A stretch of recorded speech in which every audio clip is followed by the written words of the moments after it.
Dahil di ka nakakasawang tingnan. Di ka nakakasawang tingnan. Sinong mas pipiliin mo na kumanta na lang sana ng kanta ni Skastekli na lagi? Yung original o itong cover ni Raisi Avila? Welcome to Sikat Story. Sinong mas pipiliin mo na kumanta na lang sana ng kanta ni Skastekli na lagi? Yung original o itong cover ni Raisi Avila? Anong mas maganda, boy version o female version? Pakinggan muna nating bago tayo mag-react. Unahin natin si Raisi Avila. Si Raisi Avila ngayon ay palaging trending sa Idol Philippines. Ang daming views kapag siya yung kumakanta, ang ganda kasi ng deliver nung song niya, talagang madadala ka sa kanya.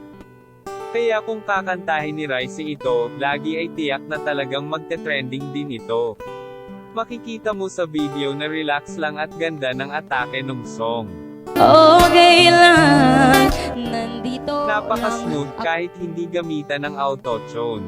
Echo lang sapat na. Maipagmamalaki mo talaga din ang boses ni Raisi Avila. Ngayon naman ay puntahan natin si Skastekli.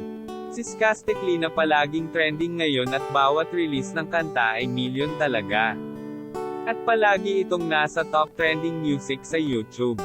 Kumuha ako ng video ngayon sa bagong live niya sa IG August 28, 2022, mainit-init pa ito. Acoustic din ang pagkakaayos. Walang auto-tune na ginamit. Pero in fairness maganda din boses nga ni Skastekli. Makikita na medyo hirapan si Skastekli dahil nga medyo iba ang atake kapag walang echo at kunting auto-tune. Di ka nakakasawang. Pero overall ay magaling din talaga siya. Nakakaya din niya yung mga matataas na song like yung Angel Baby. Narito din nga sa kanyang paglalive ang mga matataas na song. Panoodin nyo. Anong pipiliin nyo, male song na original o female version? Comment nyo dali. Yan lang ang ating mainit na chika. Halina't mag-like, share and subscribe. Thank you.